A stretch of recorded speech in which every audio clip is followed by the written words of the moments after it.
¿Qué tal, jóvenes? Buenas tardes. Buenas tardes, doctor. Pues Buenas adelante tardes, cuando doctor. estén listos.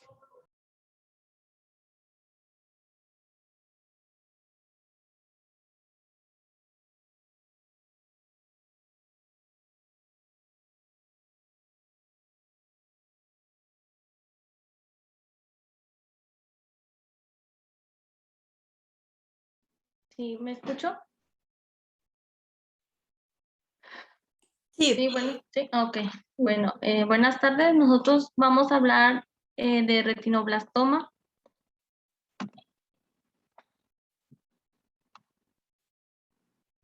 Bueno, el retinoblastoma es un tumor intraocular primario que es más frecuente en la infancia. Supone del 3 al 4% de todos los tumores pediátricos. Su incidencia oscila entre 1 y 14,000 y 1 y 34,000 recién nacidos vivos por año. Recientemente se ha relacionado el desarrollo de retinoblastoma esporádico con la exposición prenatal al virus del papiloma humano en los tipos del 16 y 18, en un 36% de los casos, al que se ha asociado con trastornos en la proteína codificada por el gen RB1, así como en el antecedente de fertilización in vitro. El retinoblastoma se presenta de forma unilateral en el 65 a 80% de pacientes y bilateral en un 20 a 35%. La forma bilateral, esta suele presentar tumores multifocales y la bilateralidad puede ser simultánea o secuencial, incluso tras largo tiempo.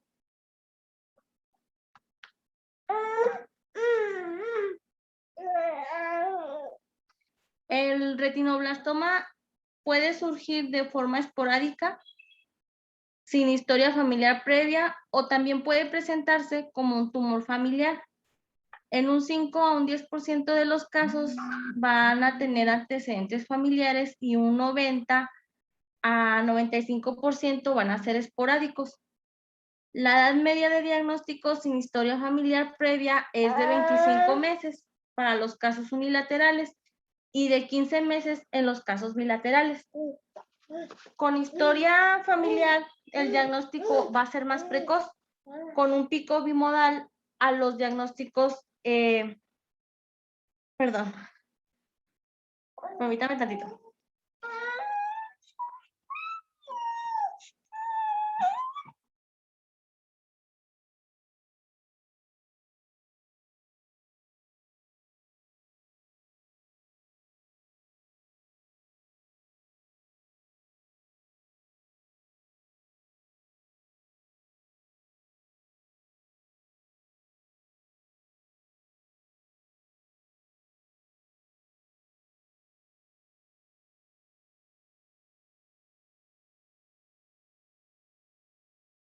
Ya, disculpen. Bueno, les comentaba que en el 96, con una historia familiar, el diagnóstico es más precoz, con un pico bimodal a los 3 y 6 meses. En el 96.5% de los casos familiares se diagnostican antes de los 24 meses de edad. Los pacientes diagnosticados antes del año de edad tienen mayor riesgo de desarrollar nuevos tumores intraoculares en cualquiera de los dos ojos. Aparecen en 58% de los pacientes si el diagnóstico se hace antes de los 3 meses, en un 39% si se realiza entre los 3 y los 6 meses y en un 17% entre los 6 y los 9 meses de edad. Antes de los 5 años de edad se han diagnosticado hasta el 90% de los casos, aunque puede aparecer retinoblastomas en la edad adulta o también se pueden hacerse unos diagnósticos prenatales. El rango de edades de diagnóstico fluctúa entre los 6 meses y los 2 años.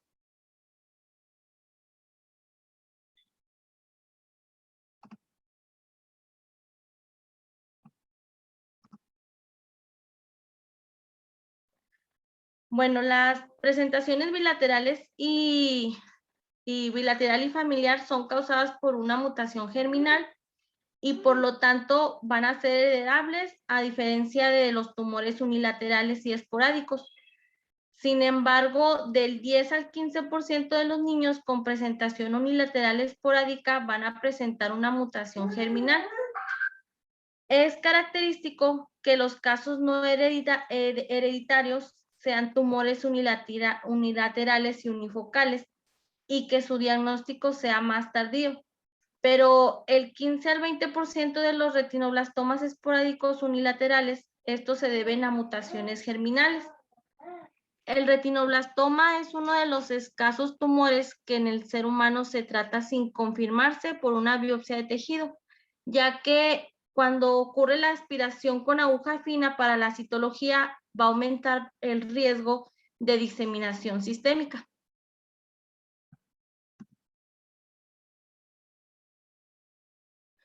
Su diagnóstico y tratamiento precoz son claves para conseguir la supervivencia del paciente y puede permitir conservar el globo ocular y una visión útil en uno o en los ambos ojos. Su manejo es complejo y cada caso debe evaluarse de forma individual. Si no se recibe tratamiento, el resultado es invariablemente mortal. Hasta hace unos años, el tratamiento habitual consistía en la enucleación del ojo afectado en los casos unilaterales, o bien en la enucleación del ojo con el tumor más avanzado y radioterapia externa del ojo, menos afectado en los casos bilaterales. Los tratamientos focales, que incluyen la crioterapia, la fotocoagulación y la braquiterapia, se reservan para pequeños tumores seleccionados. La enucleación y la radioterapia externa van a conseguirnos cifras de supervivencia cercanas a 95%, pero se asocian a una morbilidad visual y sistémica significativa.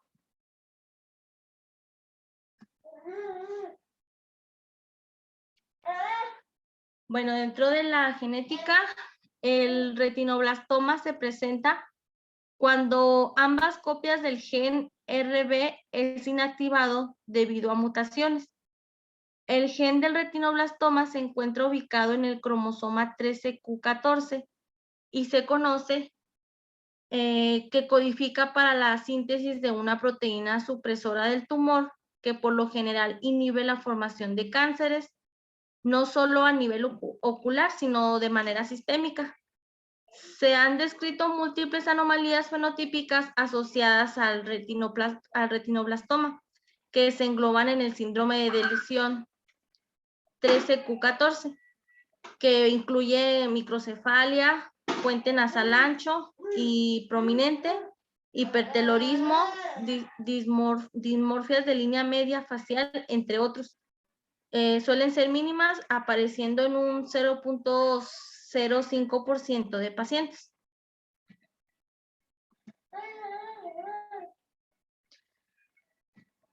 Bueno, dentro de los aspectos clínicos, los signos y síntomas de presentación van a estar determinados por la localización y la extensión del tumor. La leucocoria, como se observa en las figuras A, B y C, es el signo de presentación más frecuente, seguido de estrabismo, como podemos observar en la figura D. Déficit visual e historia familiar, esta va a estar en un 6.8%. La leucoria consiste en un reflejo pupilar blanquecino que va a estar originado por el tumor protuyendo en el vítreo, en los retinoblastomas endofíticos o por la retina desprendida tras el cristalino en los tumores de crecimiento exofítico. La leucoria se correlaciona con un estadio 5 de la clasificación de Reiss-Ellsworth, que más adelante vamos a hablar de ella. El estrabismo se asocia con la presencia de tumores maculares o desprendimiento de retina macular. apareciendo endotropia en una relación de 2:1 o 1:1 frente a exotropia. La relación normal suele ser de 3:1. La leucocoria se va a asociar a un peor pronóstico de supervivencia ocular al año del diagnóstico. En un 6% en retinoblastomas unilaterales y 43% en bilaterales. A los 5 años, la supervivencia ocular desciende a 4 y 29% para los pacientes con leucocoria al diagnóstico. Los pacientes que tienen historia familiar de retinoblastomas sometidos por ello a estudios, bueno, son sometidos a estudios periódicos, se diagnostican en estadios más precoces. En un 58% son un grupo 1 de la clasificación de Reis-Ellsworth y la supervivencia ocular es mayor, respectivamente en un 44 y 69%. La presencia de antecedentes familiares es la primera causa del diagnóstico en los pacientes menores de 3 meses.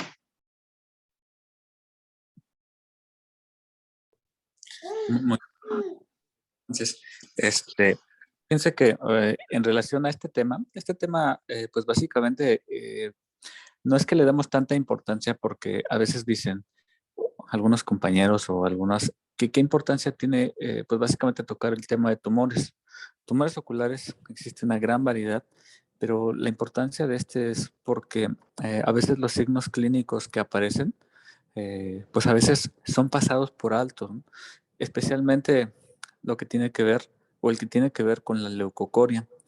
El diagnosticar o el encontrar leucocoria a un paciente, ojalá y no, ¿verdad? Pero si les llega a pasar, pues realmente es un signo de gravedad, porque en forma general la leucocoria, que es el reflejo opaco, el reflejo blanco, pues no tiene muchas causas, ¿no? Una de las causas más frecuentes de leucocoria en los niños, pues es la catarata congénita, que básicamente pues va a ser o va a tener hallazgos muy similares, especialmente cuando lanzamos un estímulo luminoso y en donde pues van a ver un reflejo que no es igual, ¿verdad? Bueno, obviamente ustedes están viendo que el retinoblastoma puede ser bilateral también, pero dentro de los signos así que normalmente pueden ser detectables son la presencia de este reflejo blanco, la presencia de esta leucocoria.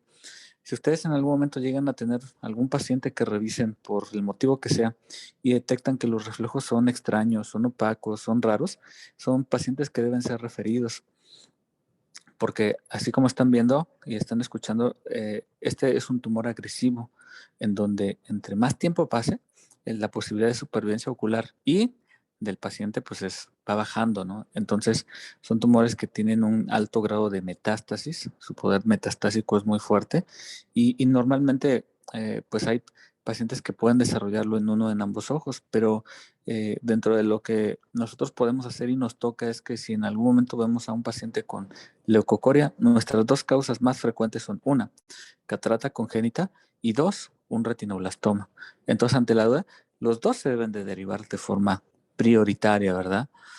¿Por qué? Porque si fuera una catarata, recuerden que las cataratas cuando aparecen en etapas tempranas, consideradas como congénitas, pues básicamente nos van a dar una deprivación visual que a veces no es posible recuperar por el tiempo de evolución que tienen ocluyendo ese eje visual. Y si es un tumor, pues el tumor es agresivo. Entonces, estos sí se detectan y se envían. ¿Sí? Muy bien. Adelante, por favor.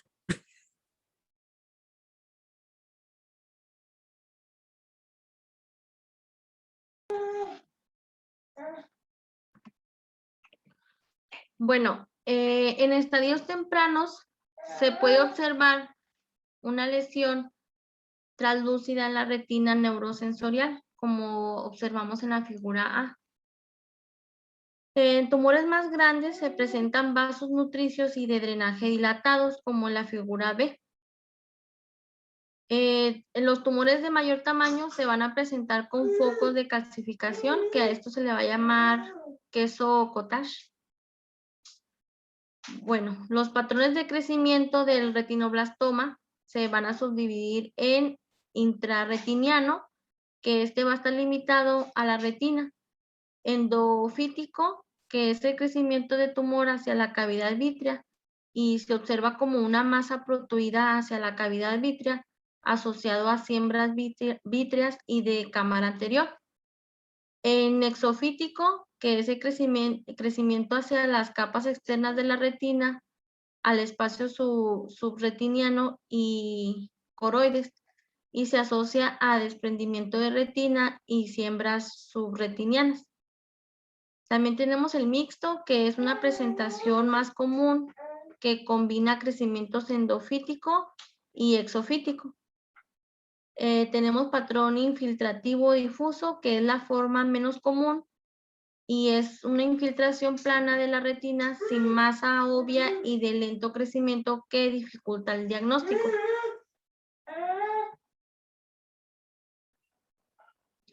Bueno, la clasificación de Reis-Elward, que es, como lo observamos en el primer cuadrito, es la más utilizada en la mayoría de los informes para valorar el retinoblastoma intraocular.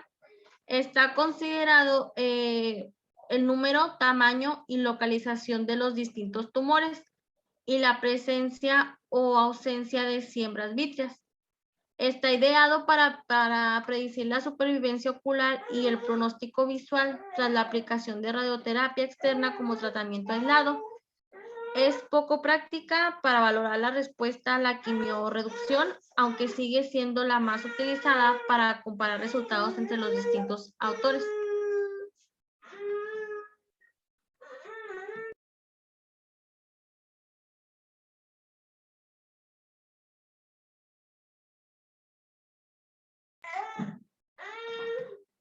Y la clasificación de Einstein, que es el segundo cuadro, esta considera la función macular y pronóstico visual y nos propone una pauta terapéutica según el estadio.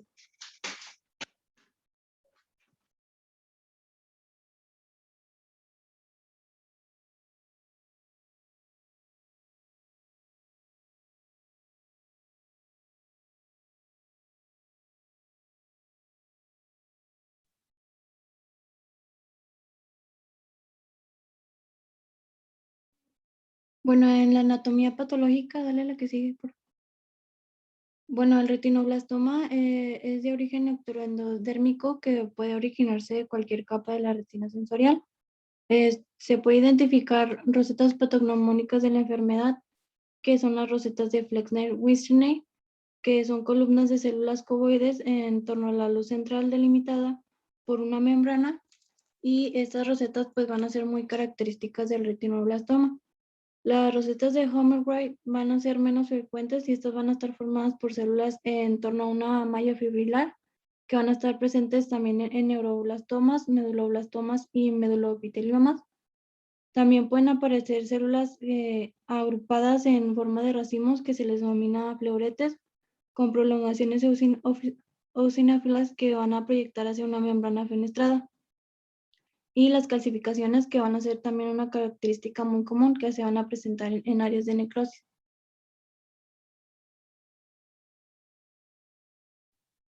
Bueno, en el diagnóstico, el primer signo de presentación es detectado por el entorno familiar en el 75% de los pacientes.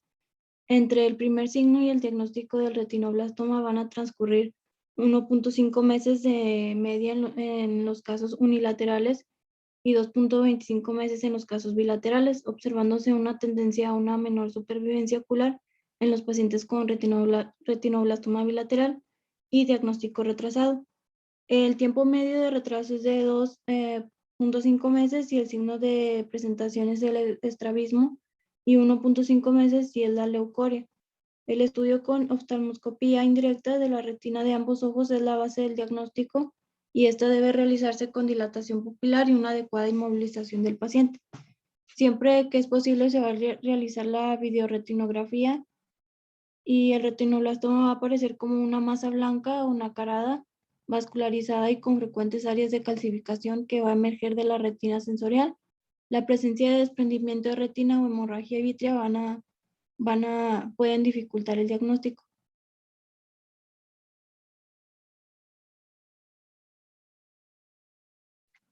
La ultrasonografía va a tener una fiabilidad diagnóstica alta, detectando tumores de menores de 2 milímetros y la presencia de calcificaciones en 85 al 90%. Regrésale la otra. Sin embargo, pues del 5 al 10% de los casos no van a presentar calcificación intrínseca. El retinoblastoma va a aparecer como una masa única o múltiple, heterogénea con presencia de calcio. La biomicroscopía ultrasónica va a poder ayudar al diagnóstico diferencial de los casos con extensión a cuerpo ciliar y a la cámara anterior.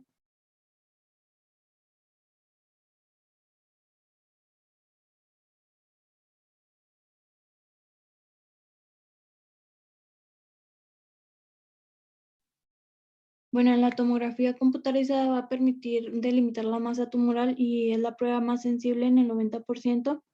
En la detección de calcificaciones también va a permitir estudiar el nervio óptico, la órbita y las posibles extensiones intracraneal del tumor. La tomografía helicoidal va a permitir reducir la exposición y tiempo de estudio, evitando la anestesia en muchos casos. La presencia de calcio intraocular va a sugerir el diagnóstico de retinoblastoma, pero su ausencia no lo va a descartar del todo. La tomografía pues va a ser más sensible que la resonancia magnética en la detección de calcificaciones, pero la resonancia va a diferenciar retinoblastoma sin calcio de otras entidades como la enfermedad de Koch, la toxocariasis o persistencia de la vasculatura fetal. En el más del 90% de los retinoblastomas van a presentar calcificaciones de aspecto variable. La calcificación del componente extraocular es poco común. Y en la angiografía fluorescénica se va a observar de manera de alta vascularidad sobre la lesión, presentando además una hiperfluorescencia tardía. También la punción lumbar y aspiración de la médula ósea se van a solicitar para pacientes con retinoblastoma avanzado, y la biopsia por aspiración va a tener un uso controversial por el riesgo de diseminación tumoral, y su realización va a ser inusual, siendo indicado en casos excepcionales.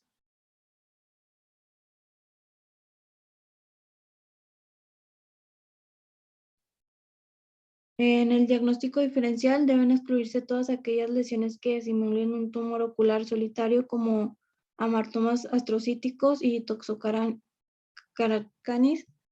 lesiones que causen desprendimiento de retina como enfermedad de Koch, videoretinopatía exudativa familiar, retinopatía del prematuro y vitrio primario hiperplásico.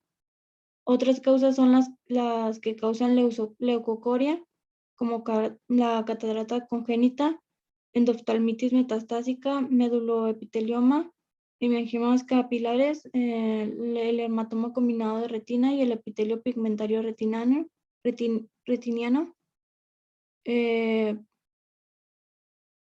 Y bueno, pues una completa anamnesis correcta va a completar que permitirle catalogar a la mayoría de los pacientes.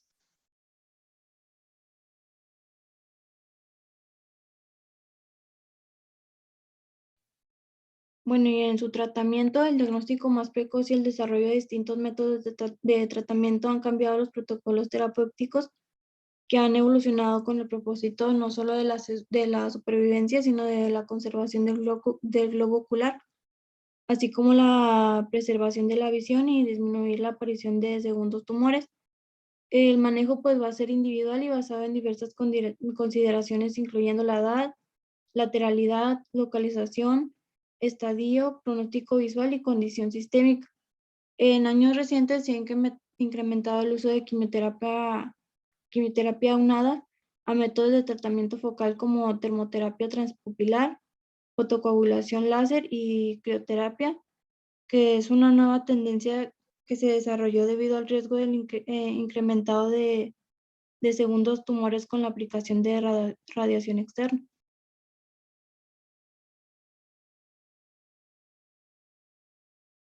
En el tratamiento quirúrgico, que es la enucleación, es una técnica útil y de plena actualidad, aunque sus indicaciones están más restringidas, que puede ser en ojos con tumores muy extensos o desprendimientos de retina amplios y de larga evolución.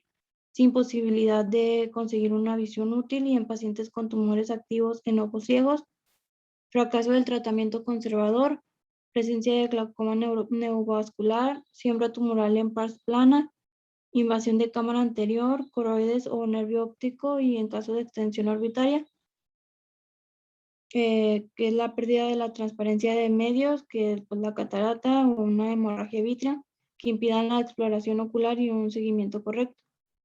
Esta pues se debe de realizar bajo anestesia general.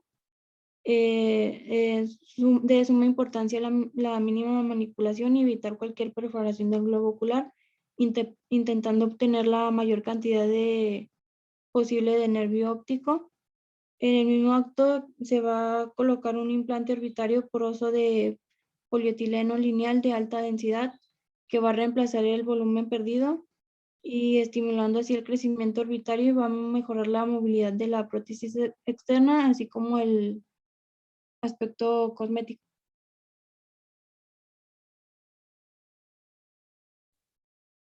En el tratamiento conservador, en este pues se va a realizar de forma global con radioterapia externa o bien con tratamientos focales como crioterapia, fotocoagulación láser, termoterapia transpupilar o placas radiactivas. En la radioterapia externa, la aplicación de una dosis de radiación homogénea y tumoricida en toda la retina y vitrio, respetando el segmento anterior de los tumores pequeños localizados en la mácula. Va a estar indicada en retinoblastomas avanzados, en general con un diámetro basal de mayor de 15 milímetros con posibilidad de preservar una visión útil.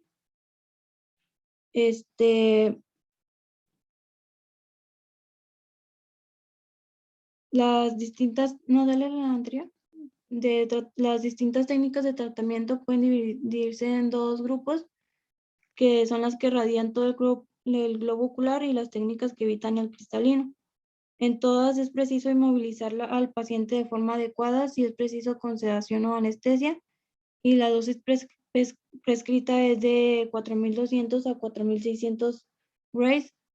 Esta dosis va a estar administrada en fracciones de 180 a 200 grays por 5 veces por semana.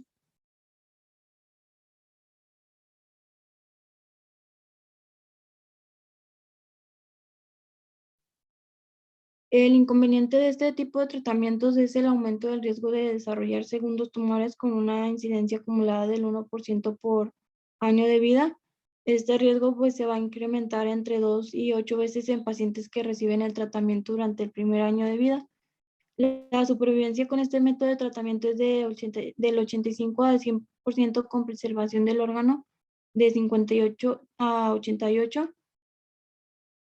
Y algunos efectos secundarios son el eritema cutáneo, la catarata, la neuropatía óptica, retinopatía por radiación, oclusiones vasculares, hemorragia vítrea y hipoplasia ósea facial.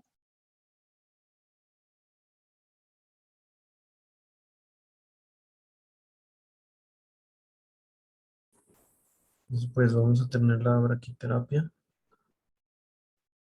Esta se va a indicar en tumores de estadio 4 o menos de Reed-Elworth, en tumores menores de 6 milímetros de base y 8 milímetros de grosor.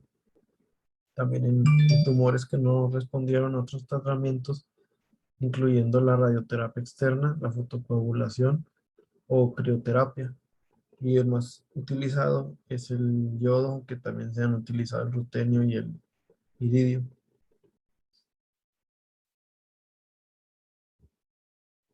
Bueno, con esta técnica se minimiza la exposición de la radiación a otros tejidos y por lo tanto las complicaciones. Y la dosis aplicada es de 4.000 a 4.500 centigrados en el ápice del tumor a dosis de 1.000 centigrados por día, y la placa es removida a los 3 a 5 días posteriores a la aplicación. Vamos a tener los tratamientos focales de consolidación, que al inicio de las distintas terapias focales se utilizaban en tumores pequeños muy seleccionados, a excepción de la braquiterapia, que esta consigue controlar los tumores de tamaño medio y siembras vítreas focales y recidivas por radioterapia externa. Bueno, ya con la llegada de la quimiorreducción, sus indicaciones se han ampliado, ya que la quimioterapia reduce el tamaño de los distintos tumores, pero no los erradica por sí sola, y hay que aplicar estos métodos locales para lograr el control final. Estas técnicas se aplican durante o tras la quimiorreducción y se intenta así evitar las complicaciones de la radioterapia externa, dejando la enucleación como la última posibilidad terapéutica. Vamos a tener la termoterapia transpupilar, que esta va a causar la muerte de las células tumorales mediante apoptosis directa por efecto térmico a 42 a 60 centígrados. Y esta es aplicada de forma directa sobre el tumor mediante un láser de infrarrojos de 810 en nanómetros, aplicado de diferentes formas, y la más utilizada es la transpupilar mediante oftalmoscopia indirecta con una lente de 20 a 28D, y se aplica con un spot de 1.6 milímetros y poderes de entre 350 y 1500 megavatios por 1 a 10 minutos, esto con retratamientos mensuales.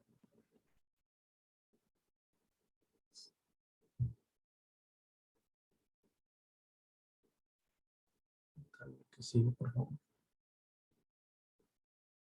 Vamos a tener la crioterapia, que esta ocasiona congelamiento rápido de a menos 90 grados centígrados y ocasiona la desnaturalización de proteínas, cambios de pH y por último la ruptura de la membrana celular, aunando una destrucción de la circulación y ocasionando la muerte celular. Esta permite tratar los retinoblastomas de nuevo, recidivas tras radioterapia externa o tumores que persisten tras aplicar radioterapia u otras técnicas locales. Y sus indicaciones son los tumores confinados a la retina sensorial sin presencia de siembra vítrea, tumores de localización anterior al ecuador y en lesiones postecuatoriales puede hacerse una peritomía conjuntival. También tumores pequeños y en general menores de 3.5 milímetros de diámetro y 3 milímetros de altura.